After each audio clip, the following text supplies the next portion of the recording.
오늘은 그리스도의 속량이라는 제목으로 우리 하나님 말씀 함께 나누도록 하겠습니다. 우리가 골로새서 처음 시작할 때 그 골로새서만큼 예수 그리스도에 관해서 자세하게 소개하는 서신이 없다 말씀을 드렸는데, 이제 오늘 본문에서부터 바울이 이 골로새서의 주제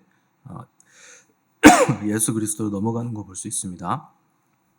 그래서 서신의 주제는 예수 그리스도인데, 정확히 말하면 예수 그리스도의 주되심이라고 할 수 있고, 그 주되심이라는 건 주권을 말합니다. 그러니까 주인 되심, 나의 왕 되심, 이게 예수 그리스도의 주되심이고, 그분에게 모든 권세가 있고 주권이 있다 하는 것이 이 서신서의 주제입니다. 이거 설명하기 위해서 이제 13절에서부터 14절까지 보시면 나라, 속량, 구속, 또 밑에는 또 창조, 왕권, 주권, 통치, 권세, 이런 단어들이 이제 쭉 나오는 거죠. 특별히 13절에서 어제 우리가 본 대로 하나님이 우리를 흑암의 권세에서 건져내어 그의 사랑의 아들의 나라로 옮기셨다 하는 거 먼저 설명했는데, 하나님이 어떤 일을 하셨는지 기억하라는 겁니다. 하나님이 어떤 일을 하셨는지 알아야 된다는 거예요. 그래서 사람들이 기독교 신앙을 생각할 때 어떤 일을 행해야 된다라는 걸 자꾸 강조하는데, 행해야 되는 것 이전에 우리가 먼저 알아야 될 건 하나님이 어떤 일을 하셨는가를 먼저 아셔야 됩니다. 이거 여기서부터 출발해야 돼요. 그래서 행하는 것도 중요하지만 우선 신앙의 초점이 어디에 있어야 되느냐, 하나님과 그의 아들 예수 그리스도께서 어떤 일을 행하셨고 그분들이 어떤 분이신가를 아는 것, 여기에 초점이 가 있어야 됩니다. 그래서 오늘 본문 보시면 그 아들 안에서 우리가 속량 곧 죄사함을 얻었다 이렇게 기록하고 있는데, 속량이라는 단어도 사람들이 이 단어 잘 몰라요. 무슨 말인지. 지난번에도 말씀드렸지만 기독교인들이 모르고 쓰는 단어가 너무나 많습니다. 구원만 해도 여러분들이 뭔지 잘 설명이 안 돼요. 그래서 여러분 전도하실 때 예수님 믿고 구원 받으세요 그러면 누가 갑자기 구원이 뭔데요 물어보면 여러분 당황할 겁니다. 할 말이 없어요. 그래서 구원이라는 게 도대체 뭔가도 자세히 여러분들이 정의를 내리실 수 있어야 됩니다. 준비가 돼 있어야 돼요. 누가 구원이 뭐냐고 물어봤을 때 뭐라 그럴 겁니까? 10원에서 1원 뺀 거요. 이런 거예요. 구원입니까? 알 수 없다는 거예요. 구원이 뭔지 몰라요. 근데 구원 받으라고 여러분들이 전도하시는 거예요. 속량이라는 단어도 마찬가지죠. 속량이 뭡니까? 물어보면은 잘 모르겠는데요. 조금 아신다는 분은 노예된 사람을 해방시키기 위해서 값을 지불하는 거예요. 이제 속량이라고 표현을 하는 건데, 이런 단어들이 성경에 나오면 여러분 궁금해하셔야 돼요. 이게 무슨 단어인가? 속량이 도대체 뭔가? 왜 이런 단어를 썼을까? 궁금해하셔야 됩니다. 사람들이 전하려는 열정은 있고 거룩해지려는 열망은 있는데, 무엇을 위한 열정이고 무엇에 대한 열망인지 모르는 거예요.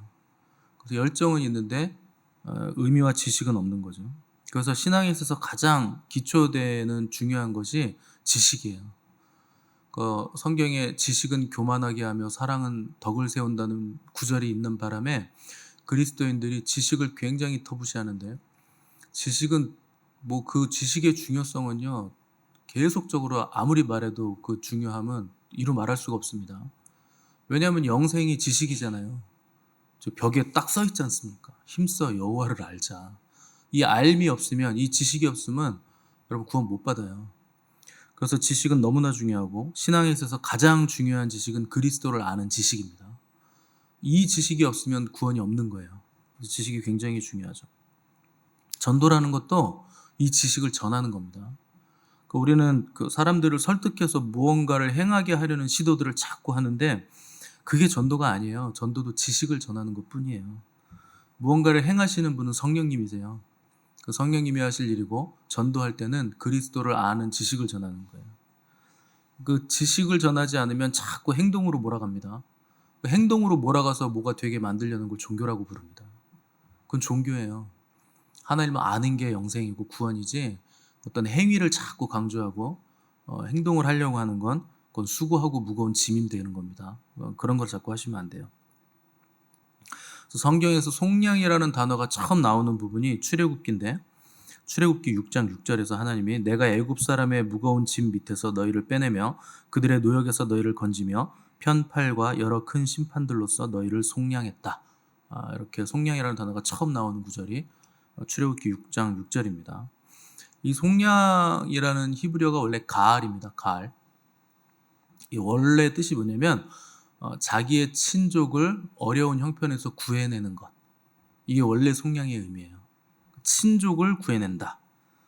그래서 그 성경에 보면 뭐 기업 물을 자 막 얘기 나오잖아요. 친족 중에서 누가 기업을 물을 순서냐. 가장 가까운 친족이 기업을 물으면 다음 사람이 받고 다음 사람이 넘어가는 거예요. 그러니까 뭐 공경에 빠진 친척들, 뭐 기업 물을 순서에 있는 그 범위 안에 있는 사람들, 이 사람들이 공경에 빠졌을 때 내가 구원해내고 어려움과 위험에서 내가 구해준다. 이게 속량입니다. 그러니까 보통은 이제 노예의 몸값을 지불하는 개념으로 알고 계신데 정확히는 자기의 친족을 위해서 내가 할 수 있는 최선의 일을 다 하는 거. 이게 속량이에요. 그래서 이 속량이라는 히브리어 가를 성경에서는 뭐라고도 쓰느냐? 이걸 구속이라는 단어로도 씁니다. 그러니까 속량하고 구속은 같은 말입니다. 원어가 같고 히브리어도 같아요. 그래서 내가 너를 구속했다 그러면 속량했다라는 뜻이고 내 친족, 나와 관계 있는 자이기 때문에 내가 할 수 있는 모든 일을 다해서 너를 위험에서 건져냈다. 이런 뜻이 속량입니다. 그래서 갈라디아서 3장 13절 보시면 그리스도께서 우리를 위하여 저주를 받은 바 되사 율법의 저주에서 우리를 속량하셨으니 기록된 바 나무에 달린 자마다 저주 아래에 있는 자다. 이렇게 기록을 했습니다. 그러니까 바울이 우리 구주 예수 그리스도께서 십자가에서 저주를 받으셨다. 또 율법의 모든 저주와 형벌을 친히 짊어지셨는데 그가 저주를 받으셨기 때문에 나무에 달리셨다는 거예요. 그 성경은 나무에 달린 자마다 저주를 받은 자다 이렇게 기록을 하고 있기 때문에 우리 주님이 저주를 받으셔서 나무에 달렸다는 거예요. 원래 그 율법에서 구약 성경에 보시면 사람을 사형시킬 때는 어떻게 죽이느냐? 투석형을 합니다. 돌을 던져 죽이는 거예요. 그러니까 이스라엘 법 안에는 십자가, 나무에 달리기 이런 게 없어요. 그러니까 투석형이 이제 사형제도 가장 이제 극악한 죄에 대한 그 형인데 신기하게도 성경은 투석형을 받은 자는 저주를 받은 자라는 표현을 안 해요. 오히려 전혀 엉뚱하게 나무에 달린 자가 저주를 받은 자다. 이렇게 쓰고 있습니다. 그래서 그리스도께서 율법의 저주를 받아서 나무에 달리셨다. 십자가에 달리셨다는 거예요. 그 주님이 받으신 저주 중에서 가장 큰 저주가 뭐냐? 하나님과 끊어지는 저주입니다. 원래 죄라는 건 끊어짐입니다. 하나님과 끊어지고 사람들과도 끊어지게 만드는 게 죄예요. 그래서 우리 주님이 십자가에서 절규하시죠. 나의 하나님 어찌하여 나를 버리셨나이까. 그러니까 이게 그냥 외치신 게 아닙니다. 그 슈바이처는 이 구절을 보면서 예수라는 청년이 원래 자기가 하나님께 구원받을 줄 생각했다가 구원 못 받으니까 절규하다 십자가에서 죽었다. 뭐 이런 식으로 결론을 냈어요. 여러분 슈바이처가 훌륭한 사람이라고 생각하시는데 전혀 훌륭하신 분 아닙니다. 그러니까 그분의 평가에 의하면 예수는 인생을 비극적으로 살다가 마지막 죽음 앞에서 비참한 절규로 생을 마감했다. 이렇게 평가를 내린 거예요. 그러니까 예수님이 버림받으셨다는 거 맞는 말입니다. 하나님이 버리셨어요. 근데 그분이 그럴 줄 몰라서 절규했다는 건 말도 안 되는 소리입니다. 예수님은 자기가 어떤 죽음으로 죽을지를 다 아셨어요. 그리고 십자가에서 죽으시기 전에도 내가 이것을 위해서 세상에 왔노라.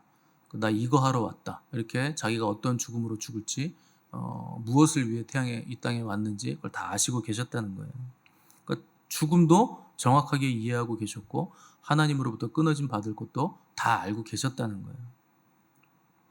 근데 이제 많은 학자들이나 목사들이 예수님이 어찌하여 나를 버리셨나이까 절규했을 때 예수님은 절규했지만 하나님은 아들을 사랑하셔서 버린 적이 없으시다.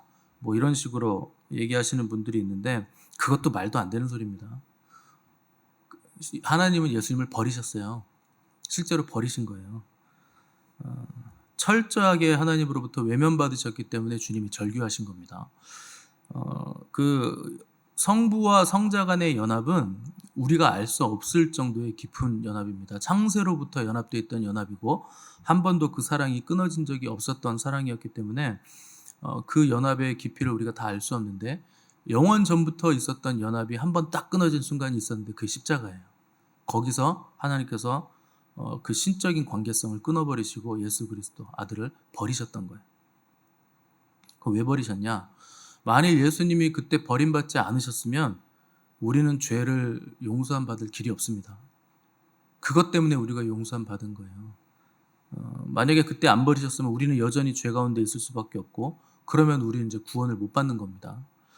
예수님이 버림받으셨기 때문에 우리가 구원받은 거죠.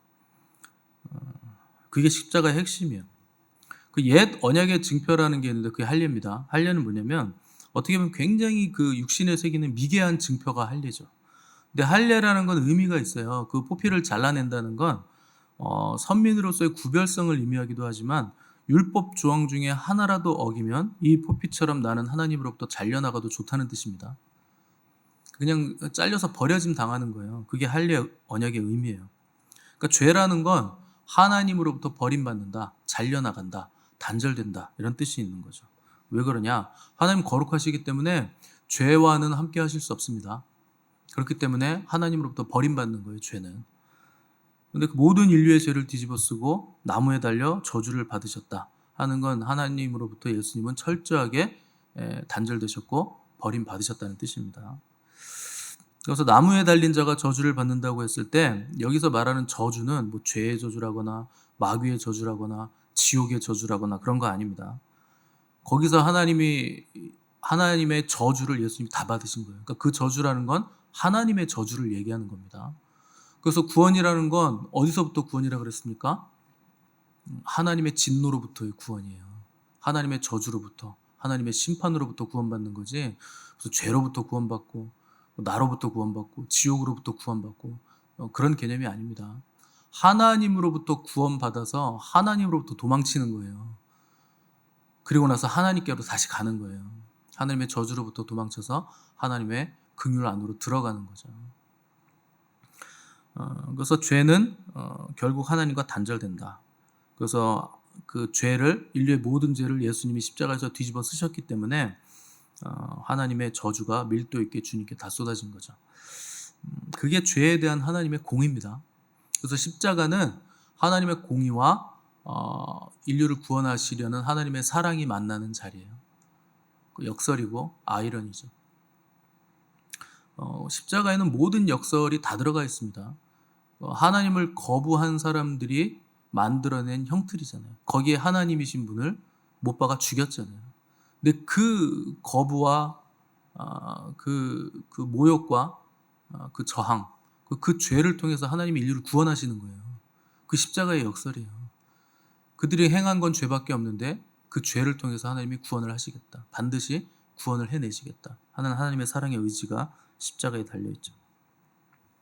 그러니까 우리가 십자가를 생각할 때는 예수 그리스도께서 얼마나 아프셨을까, 얼마나 창피하셨겠습니까? 십자가는요 옷을 안 입혀요. 우리가 그림에서 보는 건 전부 다 그건 뻥입니다. 사기예요. 발가벗겨서 달리는 거예요. 십자가는 옷이 어디 있습니까? 십자가에. 그래서 창피당하게 하고 나체로 거기 달려서 숨을 쉴 때마다 숨을 쉬면 움직이잖아요. 못에 박혀 있는데 몸이 움직이면 그 찢어지는 듯한 고통, 그리고 몸이 아래로 이렇게 중력 때문에 처지기 때문에 뼈에 의해서 폐가 눌리게 되어 있습니다. 숨을 잘 쉴 수 없죠. 그래서 숨을 쉴 때마다 몸이 들썩들썩하면서 이제 고통이 점점 가중돼서 차근차근 사람을 죽여가는, 그리고 중동의 그 뜨거운 햇빛 뭐 이런 것들 때문에 탈수 증상이 오면서 점점 죽어가는 건데요. 그거는요 그 육체의 아픔일 뿐이에요. 그 육체의 아픔이 안 아프다는 게 아니고, 우리는 얼마나 아프실까, 얼마나 괴로우셨을까 생각하는데 끔찍한 고통인 것은 맞죠. 근데 예수님만 그런 죽음으로 죽으신 거 아니에요.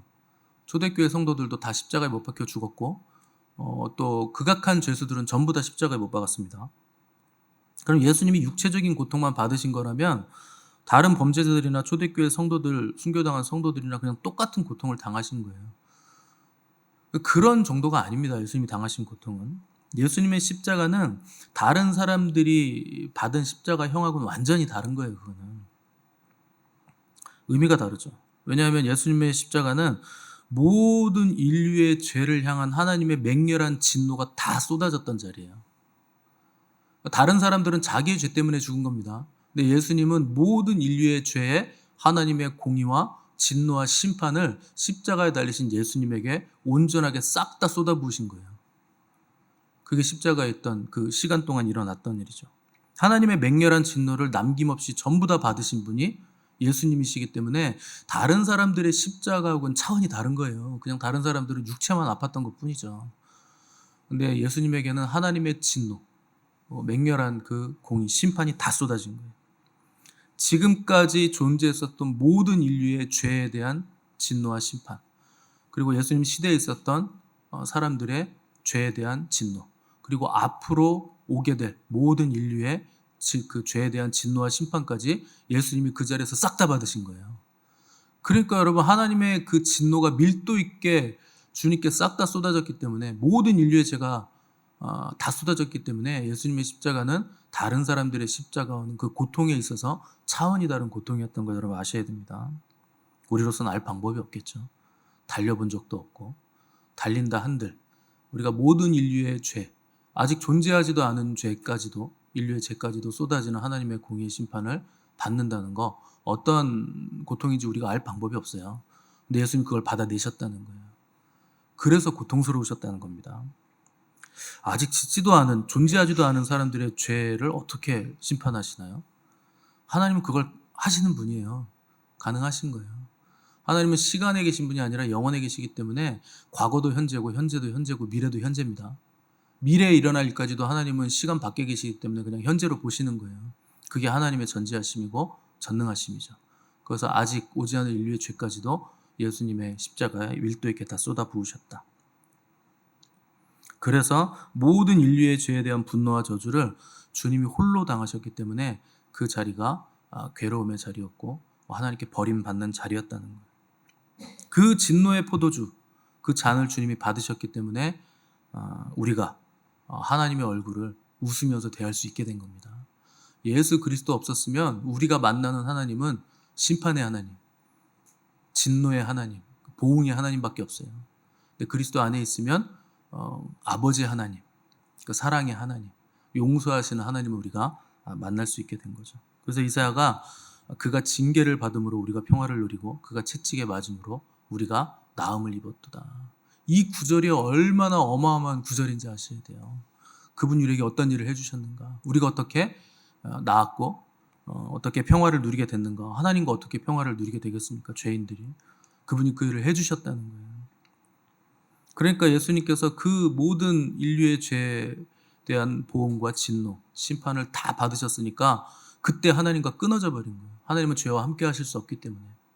그래서 어찌하여 나를 버리셨나이까 절규하는 거 당연히 나올 수밖에 없는 절규였다는 거죠. 그게 예수님에게는 무한한 고통이었을 겁니다. 한순간도 끊어진 적이 없었던, 영원 전부터 있었던 하나님과의 사랑이 단 1초라도 끊어지는 건 대단한 고통이었다는 거예요. 1초만 끊어져도 무한의 고통이었을 텐데 그 십자가에 달리신 시간 내내 하나님께 버림을 받으셨다는 거예요. 그리고 나서 마지막에 우리 주님이 다 이루었다 소리를 치셨는데, 이 다 이뤘다는 말이 끝났다, 완성했다 라는 뜻입니다.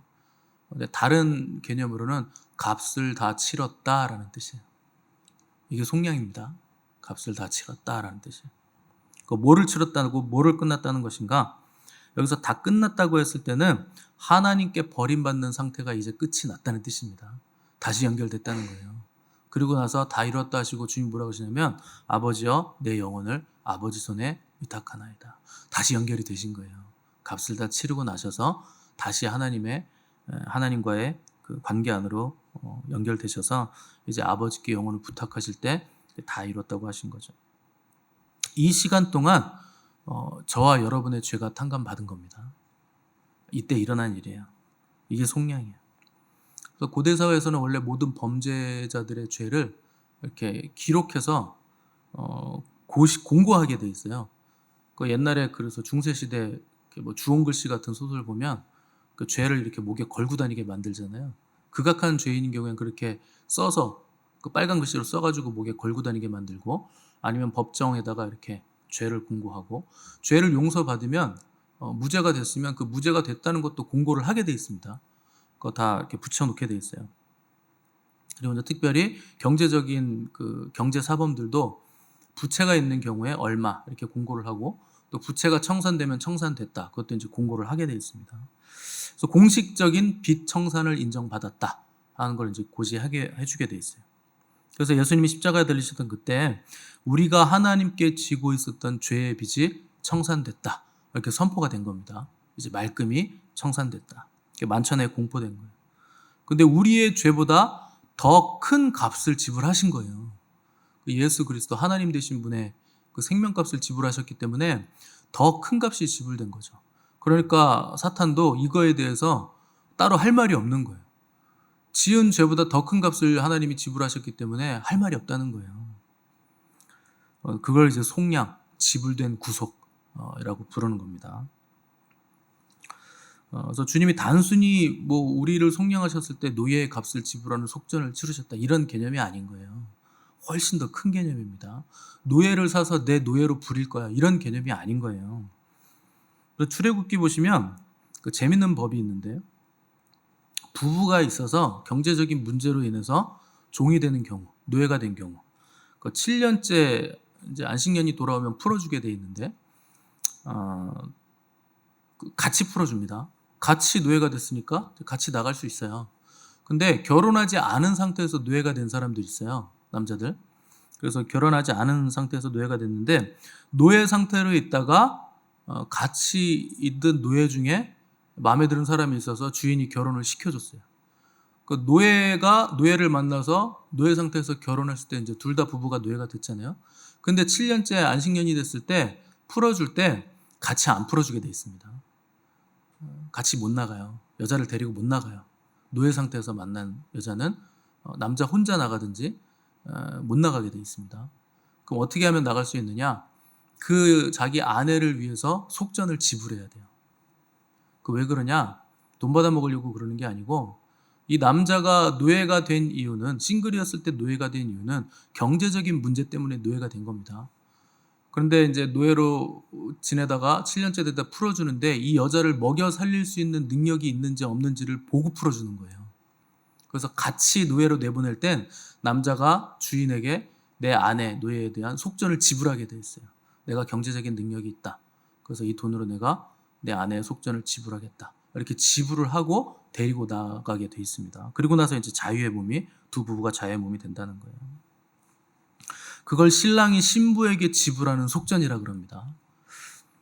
그래서 바울이 그 남편과 아내의 예를 들면서 내가 그리스도와 교회에 대해서 말하노라, 이렇게 표현한 것처럼 교회는 신랑 되신 주님의 신부가 되는 거죠. 그래서 신랑 되신 그리스도께서 노예되었던 교회인 우리들을 속전을 지불하고 자유의 몸으로 데리고 나가시는 거예요.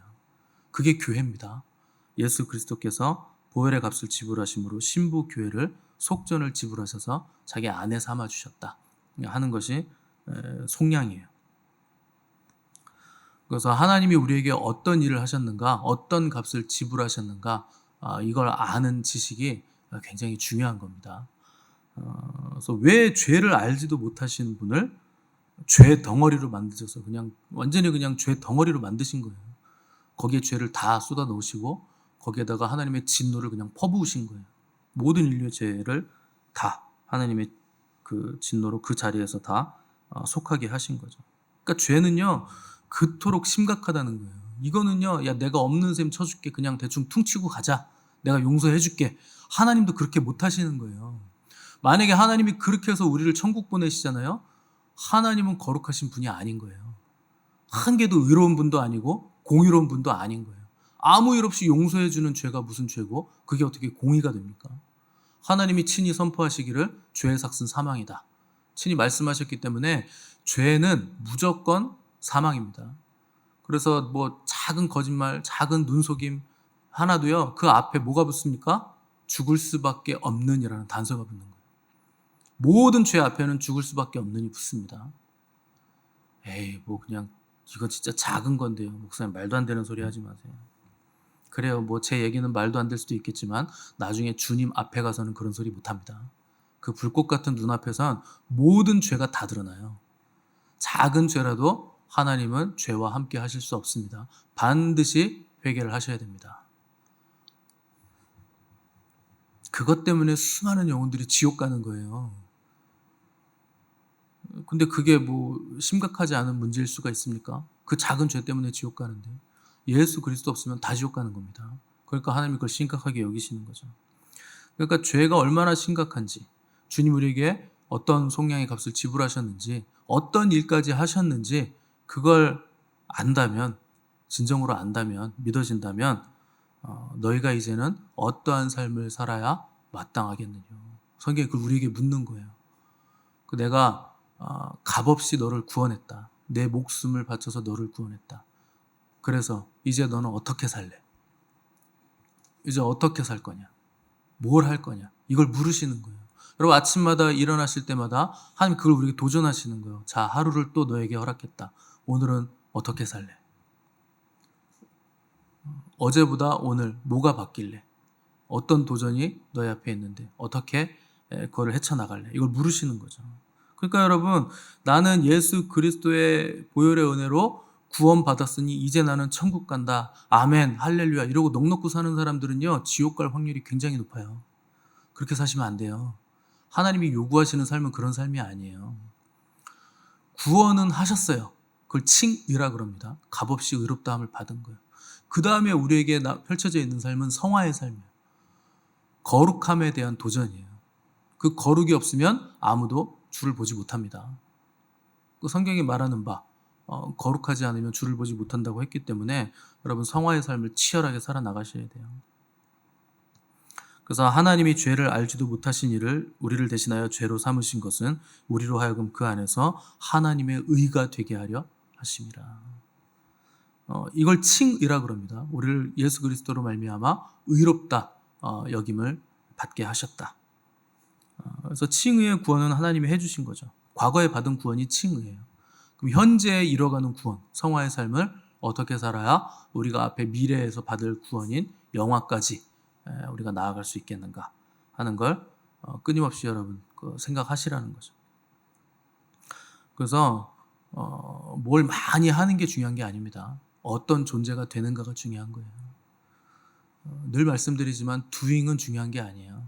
먼저 being이 돼야 됩니다. 나는 어떤 존재가 될 것인가. 뭘 많이 하려고 하지 마시고 직분이고 뭐고 다 그거 소용없는 거예요. 직분이 영원히 나를 영원으로 데려가 줍니까? 소용없어요. 그래서 뭘 하려고 하지 마시고 순수하게 주님 사랑하고 그분의 주되심, 그분의 주권을 인정해서 그분이 나의 왕이시다. 내 인생 주인 내가 아니라 우리 주님이시다. 나는 그분과 동행하며 그분이 원하는 삶을 산다. 순수하게 그렇게 살아가는 걸 우리가 신앙생활이라고 부르는 겁니다. 신앙생활은 신앙과 생활이 분리되지 않는다는 뜻이에요. 신앙은 신앙대로 머리로만 생각하고 생활은 그냥 자기 멋대로 살고 그런 건 신앙생활이 아닌 거예요. 그래서 모든 삶 가운데 최선의 삶은 뭐냐? 주님과 동행하는 삶입니다. 주님이 나의 주인 되신 삶이에요. 우리 주님 같으신 분은 없기 때문에 누가 우리를 위해서 생명을 줍니까? 그것도 하나님이신 분이. 그래서 주님께서 나의 죄 때문에 그분의 생명값을 지불하셔서 율법의 모든 저주, 하나님의 진노의 포도주를 다 받으신 거예요. 그러니 이제 어떻게 살아야 되는지, 내가 어떤 것의 기준을 가지고 어떤 발걸음을 걸어가야 되는지, 또 하나님이 기뻐하시는 삶이란 어떤 삶이고 주님의 주권을 인정하는 건 뭔지, 주님과 동행하는 삶은 도대체 어떤 것인지에 대한 깊은 묵상과 깨달음이 있는 오늘의 말씀이 되시기를 간절히 바랍니다.